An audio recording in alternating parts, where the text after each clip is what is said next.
Hi, welcome back. Today we're going to take a look at an old Electron. I don't know whether it works. The keyboard's a bit yellowing. Feels good. It's a nice clicky sound, but it was sold as status unknown. So I don't know, it could go bang, who knows. So first off, let's test the power supply. So these power supplies, they deliver 19 volt AC, which then gets rectified internally. So let's just have a quick test of that.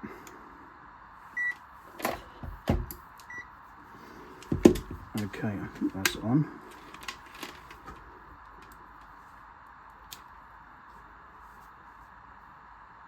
Cool, well, oh, you can't actually see that. But it's there or thereabouts. I mean, there's no load on it, so that's probably fine. Cool, all right. Now, let's plug it in and see if it goes beep. Not that beep, a different beep.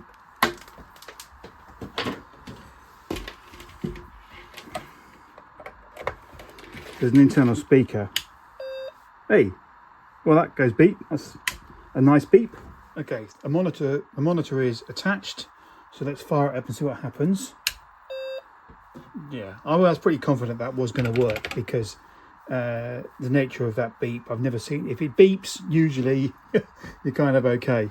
Now, let's change the mode. Go on to mode 1, I think, or is it mode 2? Yeah, that's a bit larger. You can see what's going on a bit more. Now, if I do this, then you can see that the shade is different. See that? That's fairly linear. The shading on this monitor it's not brilliant quality, but you can see there's differences in the text. The reason is these are different colours. This is displaying mono. Now that is to be expected because the composite video output from the Electron is actually in mono by default, which is great because it's better compatibility with mono monitors that run off a composite video signal. However, you don't get any colour and it's a bit of a bugger. Luckily, there is a super simple mod to change that.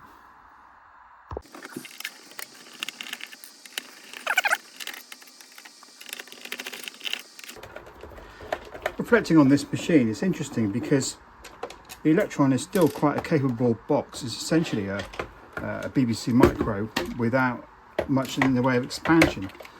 But then again, that is the main reason. You know, it's a cost-cutted version. Let's open it up. I think there's a ribbon cable. We've got to be a bit careful about the keyboard. There we go. So this is what it looks like. Now that is essentially an FPGA.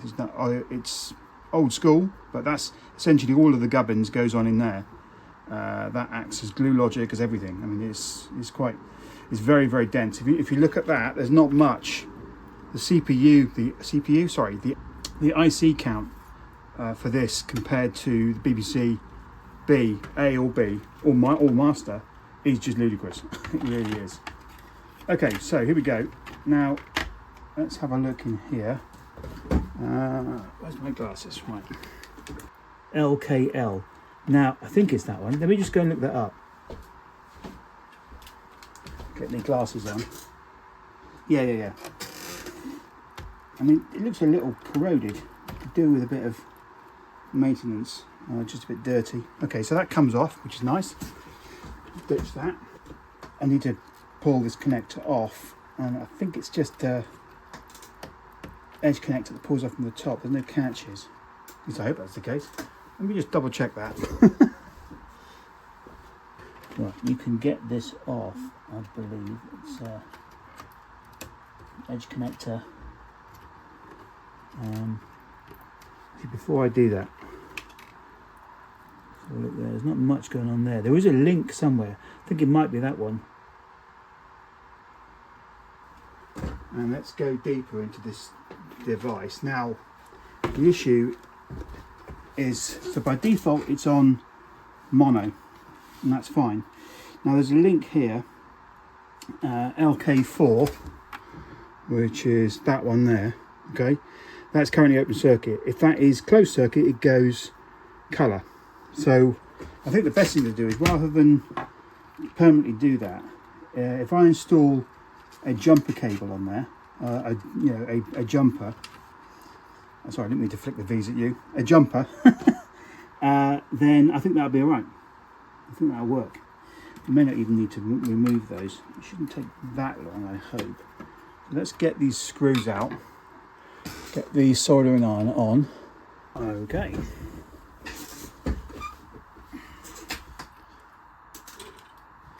So we have a suitable candidate. It's actually 3 wide, so I'm going to chop that down a bit. Oh, don't know where that went. That's 2, and I've got a jumper, which is good. Let's take the rest of these screws out and see what we can see.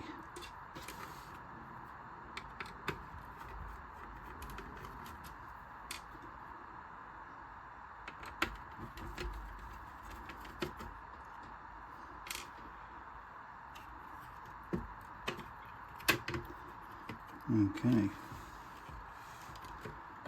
so LK4 is there.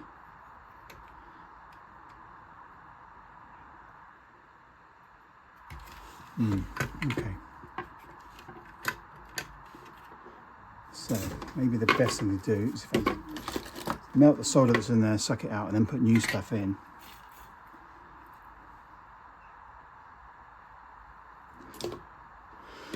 Okay.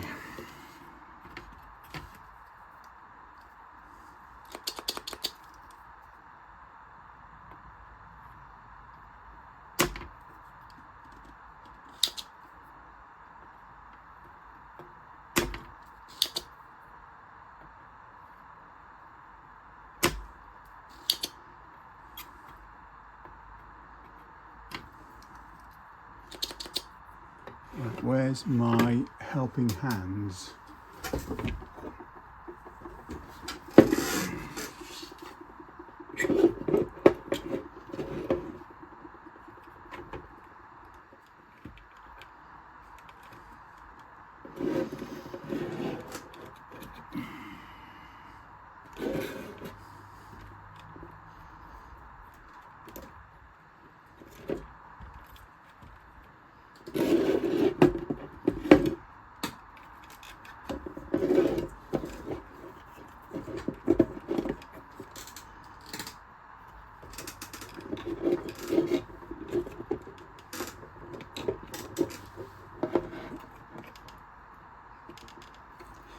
Right, so helping hands are holding the other side of that. There's a bit of juggling involved, but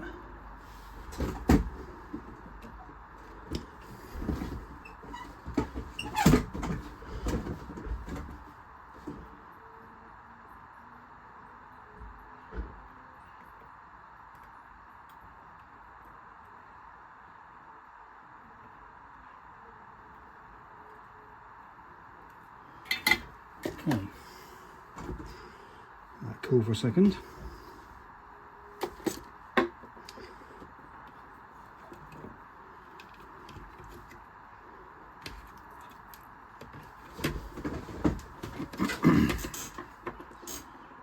Right, so we've got that there. So now we get the jumper.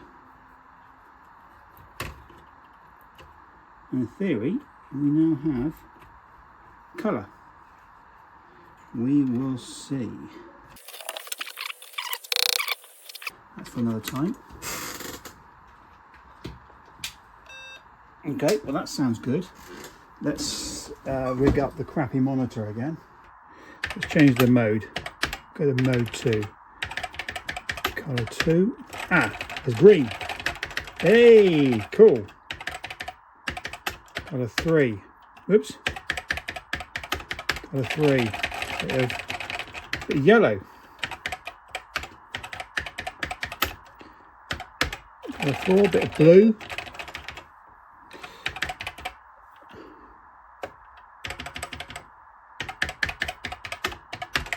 And a bit of red.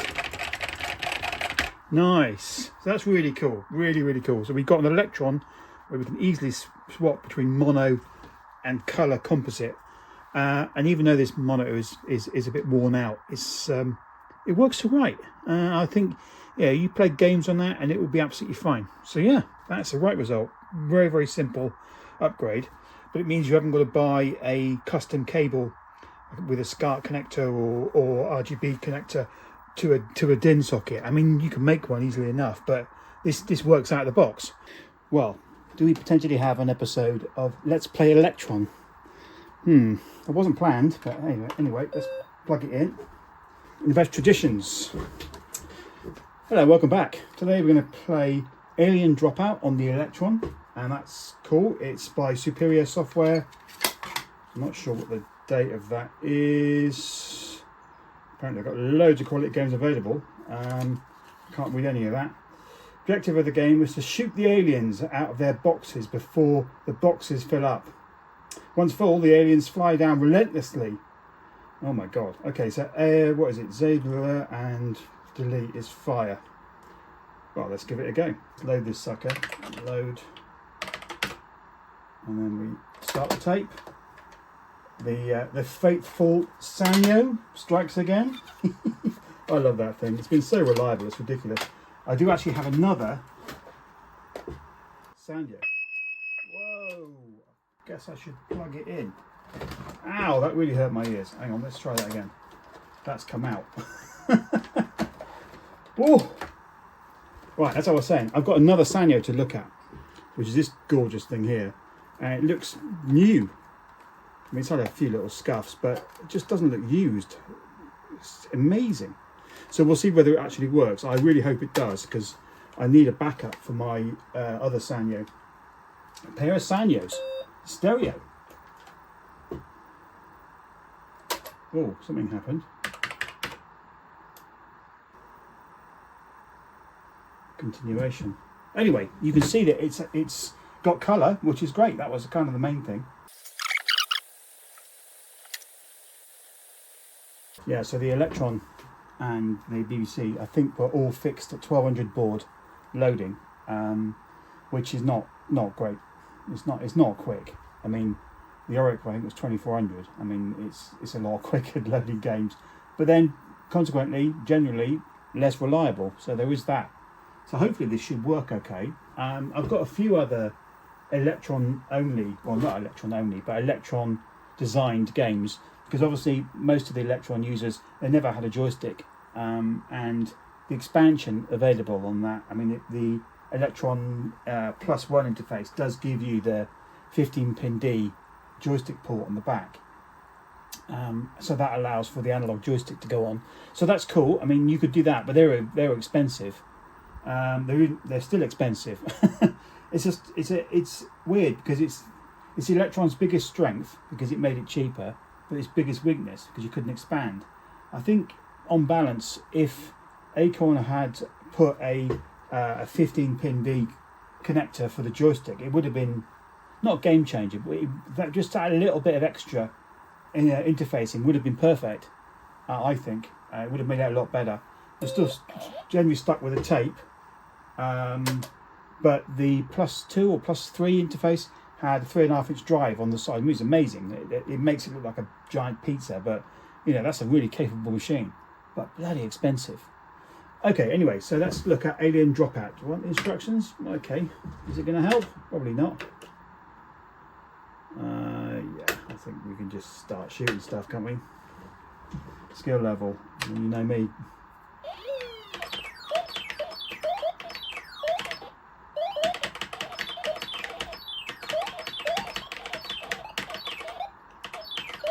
How do you get supposed to get past that?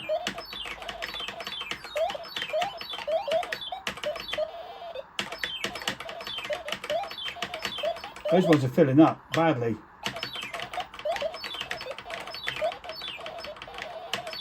Whoa, I see what it means. There's a lot of times when you cannot cross that middle bit because there's too much in the way. Whoa, flipping heck. This is not bad. Oh, look at that. That's a proper clean-up, that is. It's, oh no!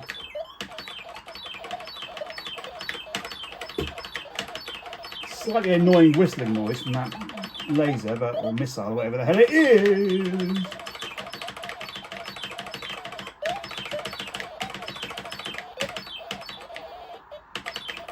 Oh my God, look out.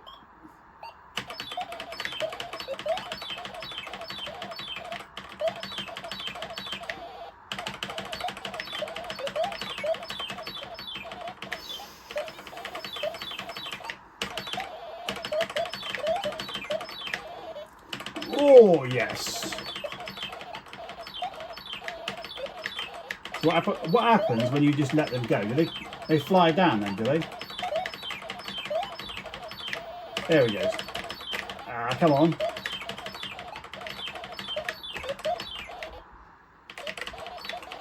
Maybe this is too... Should I say, is it too easy? Let's try it on a different skill level, shall we? Hang on. No. Skill level 6. Oh, come on.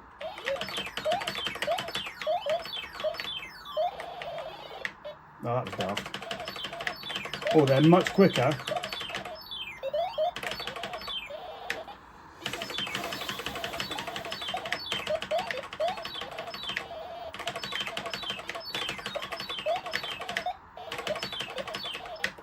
Oh, no.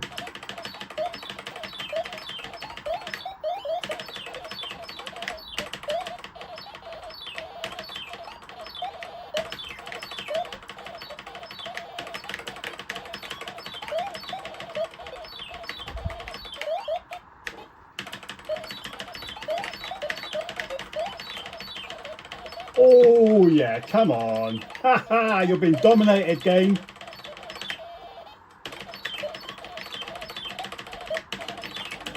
Oh, they're firing as well now. Oh, this is not, that's not fair. That's not playing fair. So they're going to come in from the left. Oh, look out.